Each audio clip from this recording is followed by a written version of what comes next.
ان کے ماتم میں جانا حرام ہے، ان کے سبیل کھانا حرام ہے، ان کا پانی پینا حرام ہے، ان کے جلوس میں جانا حرام ہے۔ میرا کام سمجھانا تھا، مسئلہ میں نے آپ کو بتا دیا۔ کسی بھی ایماندار مفتی سے، اس لیے کہ فتویٰ برائے فروخت بھی ہوتا ہے، ایماندار مفتی سے پتہ کرو گے مسئلہ اسی طریقہ پر ہے۔ ان کے ماتم میں جانا تماشا بند کر کے خود ان کو چھوڑ دو۔ ہاں ان کو بتا دو اگر ہماری خدمت ان کو چاہیے تو ہم ان کو ماریں گے، سمجھے؟ فرعونیوں کو اللہ نے اس طرح ذلیل کر دیا، دریا میں غرق کیا، اور اس کو کافروں کو صحابہ کو کہا قاتلہم یعذبہم اللہ، دب کر کے مارو ابو جہل کو۔ میں فرشتوں کو بھی کہہ رہا، فرشتے بھی مار رہے۔ بخاری شریف کہتا ہے کہ فرشتے آ گئے، شہود الملائکۃ بدرن، بدر میں فرشتے آ گئے۔ اور تیسری ایک مخلوق ہے، فرعونیوں کو اللہ نے غرق کیا، بدر میں کافروں کو صحابہ نے اپنے ہاتھ سے مارا۔ یہ تیسری جماعت ہے، ان کو نہ فرشتے مارتے ہیں نہ اللہ مارتا، یہ خود مارتے ہیں۔ سمجھ میں نہیں آیا؟ مزہ اس میں آتا ہے، نہ فرشتے مارے نہ اللہ مارے، خود اپنے آپ کو مارے۔ اس قسم کا بے وقوف کائنات میں کسی کو بھی نہیں دیکھا ہے، اور یہ بالکل اس قسم کا ماتم حرام ہے۔ اللہ سب کی حفاظت فرمائے۔ عرض کر رہا ہوں کہ 9 تاریخ کو اور 10 تاریخ کو اللہ تعالیٰ توفیق دے دے محرم کو روزہ رکھ لیں، اور اگر 9 10 کو نہ رکھیں تو 10 اور 11 کو، 9 10 یا 10 اور 11 اس کے ساتھ ایک دن ملائیں۔ اور اس محرم میں جو حضرات اللہ تعالیٰ آپ کو توفیق دے دے خیرات وغیرہ بھی کر لیں، اپنے گھر میں بھی اپنا ہاتھ کھلا چھوڑ دیں، اپنے گھر میں اپنا ہاتھ کھلا چھوڑ دیں، بچوں کو کھلائیں پلائیں، پورے سال کے لیے خدا پاک تمہارے رزق کے اندر برکتیں دیں۔ جاہلی اور مشرکی طریقے پر کرتے تھے، ہمارے ہاں میں عرض کر رہا ہوں کہ یہی ہے بھئی، گستاخی در گستاخی۔ اس لیے شریعت کہتی ہے کہ محرم یہ فلانا ان مہینوں کا احترام تو ہے۔ یسألونک عن الشہر الحرام قتال فیہ، رجب، محرم، سفر، ذوالحجہ، ان کے بارے میں پوچھتے کہ ان میں قتال کی اجازت ہے نہیں ہے۔ یسألونک عن الشہر الحرام قتال فیہ قل قتال فیہ کبیر وصد عن سبیل اللہ، ان میں قتال بہت بڑا گناہ ہے، وصد عن سبیل اللہ، لیکن اللہ کے راستے سے لوگوں کو روکنا، دین سے روکنا، شرک کو عام کر دینا اور بدعات کو عام کر دینا، خرافات کو عام کر دینا، وصد عن سبیل اللہ، اللہ کے راستے سے دین سے لوگوں کو روکنا، وکفر بھی، دین کا انکار کر دینا، والمسجد الحرام، مسجد حرام بیت اللہ سے لوگوں کو روک لینا، واخراج اہلہ منہ، اور مسجد حرام سے لوگوں کو نکالنا گھسیٹ گھسیٹ کر کے، جیسے کہ محمد کو تم نے نکالا، جس طرح ابو بکر عمر کو تم لوگوں نے مدینہ جانے پر ہجرت پر مجبور کر دیا۔ وَإِخْرَاجُ أَهْلِهِ مِنْهُ أَكْبَرُ عِنْدَ اللَّهِ، وَإِخْرَاجُ أَهْلِهِ مِنْهُ أَكْبَرُ عِنْدَ اللَّهِ، یہ اس سے بڑھ کر کے سنگین بڑا گناہ ہے۔ والفتنة أكبر من القتل، اگر تمہیں مارا جائے تو اب یہ ہے کہ شور شغب کرتے ہو کہ ہمیں رجب کے مہینے میں قتل کر رہے، لیکن وفتنة شرککم، تمہارے شرک کا فتنہ، تمہارے بدعات کا فتنہ، نبی کی گستاخی کا فتنہ، دین کی گستاخی کا فتنہ، صحابہ کے ساتھ تمہاری بدماشیاں کر لینا، یہ اکبر، والفتنة أكبر من القتل، یہ قتل سے بھی زیادہ سنگین ہے، اس لیے ہم کریں گے تمہیں قتال۔ کرو، اپنے بلوں میں گھس جاؤ، لیکن اس طریقے پر تم شرک اور کفر کو عام کر دو، اس طرح اپنے خرافات کو، آپ جاؤ اپنے باڑگاہوں کے اندر گھس جاؤ، کرو باڑگاہوں میں قربان جاؤ، حسین پر میرے ماں باپ قربان جائیں، آل رسول پر قربان جائیں، لیکن جلوس نکل کر کے لعنت پر ابو بکر، لعنت پر عمر، لعنت پر علی، لعنت پر عثمان، یہ کیا ہے؟ یہ کون سا طریقہ ہے؟ اس لیے کاش کہ کوئی حکومت ہو تو تم واجب القتل ہو، لیکن حکومت ہے ہی نہیں، تمہیں تو جوتے پڑے۔ اس لیے حکومت سے ہماری گزارش ہے کہ للہ فی اللہ، بخدا جا کر کے آپ دیکھیں، مجلسیں ان کی سن لو، آپ پھر بھی آخر اگر یہ کفر نہیں ہے تو پھر یہ کہ کفر ہوتا کیا ہے؟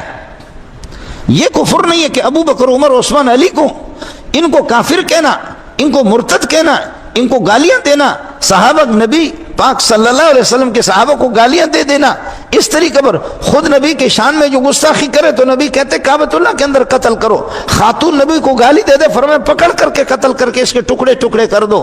لیکن یہ کہ یہ یہاں پر روڈوں پر نکل کر کے، بھائی یہ کون سا دین ہے؟ آپ کو عجیب بات بتاؤں، ہمارے جیسے سنت، فرض، واجب، ان لوگوں کے ہاں ایک مستقل ایک دین کا شعبہ ہے جس کا نام ہے تبرہ. آپ نے سنا نہیں ہوگا. ان کے ہاں مستقل ایک شعبہ ہے. جیسے فرض کا درجہ ہمارے ہاں واجب کا درجہ ہے, سنت کا درجہ ہے, تو ان کے ہاں تبرہ واجب اور فرض کا درجہ ہے کہ اپنے مذہب کو چھوڑو نہیں, دوسروں کو خوب گالیاں دے دو, تبرہ کرو. ابو بکر, عمر, عثمان صحابہ پر گالیاں, ان پر لعنت بھیجو, یہ تبرہ ہے. یہ نہیں ہوگا کہ بھئی ہم پنجتن پاک کو مانتے ہیں.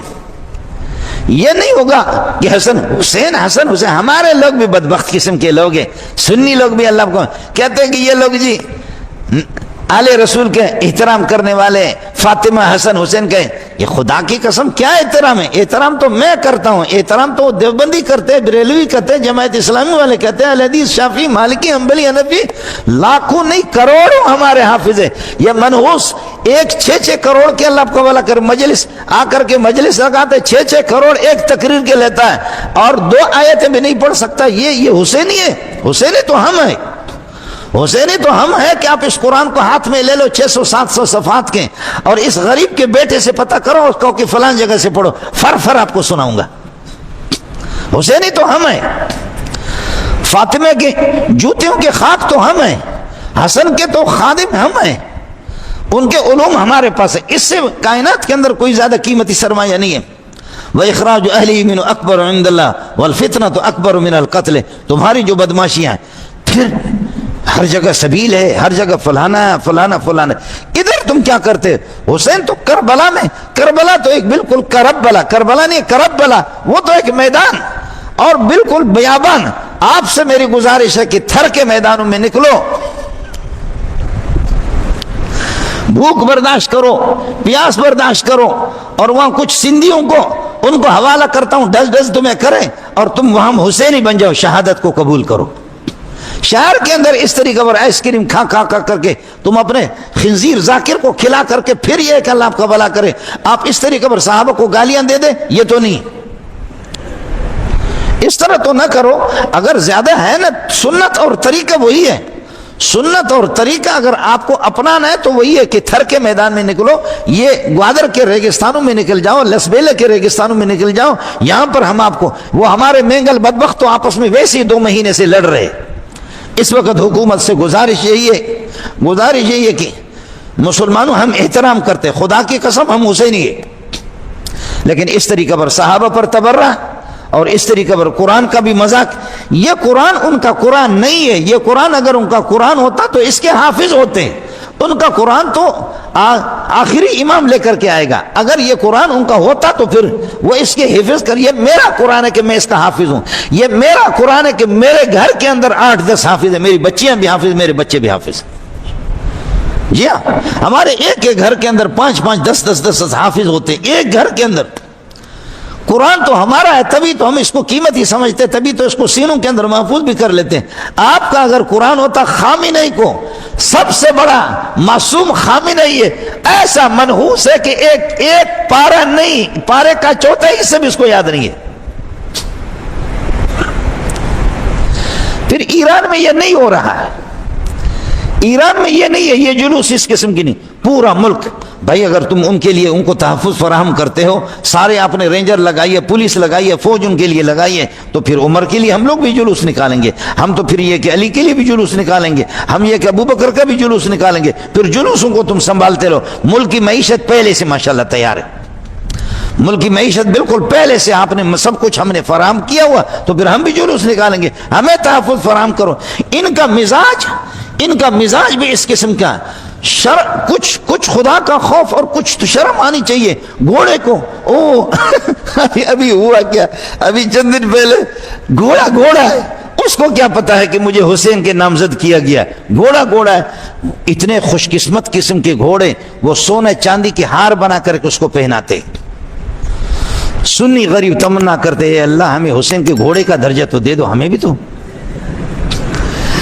یہ گھوڑا کتنا خوش قسمت ہے، اور اس کی ماں گھوڑی کیسی قیمتی تھی، اور وہ جو گھوڑا جس نے اس کی گھوڑی کے ساتھ جفتی کی، جس سے یہ مبارک گھوڑا پیدا ہو گیا، وہ یہ نسل کتنی خوش قسمت ہے۔ پھر گھوڑا الگ ہے اور گھوڑی الگ ہے۔ گھوڑے نے یہاں سے گھوڑی کو دیکھا اور اس نے ہنہنانا شروع کر دیا۔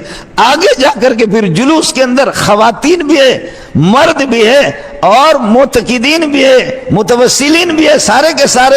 اب گھوڑا گھوڑی پہ چڑھ گیا، یا حسین یا حسین یا حسین یا حسین یا، اور دیکھ لو نا، ابھی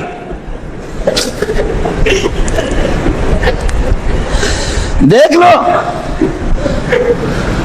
دیکھ لو تم نے، یہ گھوڑا منافق ہے، یہ گھوڑا اصل رافضی نہیں ہے۔ اگر اصل رافضی ہوتا ہے اس طرح، یہ گھوڑا سنی بن کر کے تم لوگوں میں گھس گیا کہ اس طرح تقریب کاری کرتا ہے۔ یہ گھوڑا جو ہے نا، اس نے منافقت کی، تم لوگوں کو دھوکہ دیا ہے۔ تم مخلص گھوڑا تلاش کرو، کوئی ان دنوں میں کم از کم اپنی شہوت کو تو دبائے نا، ان دنوں میں صبر کرے، اور ان سے کہہ دو کہ ہم آپ کو یہ سہولت فراہم کریں گے کسی باڑے کے اندر، ان سے کہہ دو سہولت آپ کو اللہ کو فراہم کریں گے کسی باڑے کے اندر، گھوڑے سے کہہ دو، لیکن ہمارے مذہب کا تو احترام تو کر لو۔ آپ بات سمجھ رہے ہیں؟ سمجھ رہے ہیں؟ انا للہ و انا الیہ راجعون۔ اب میڈیا اس کو تو دکھا دو نا، اس کو دکھا دو کہ اس قسم کے شر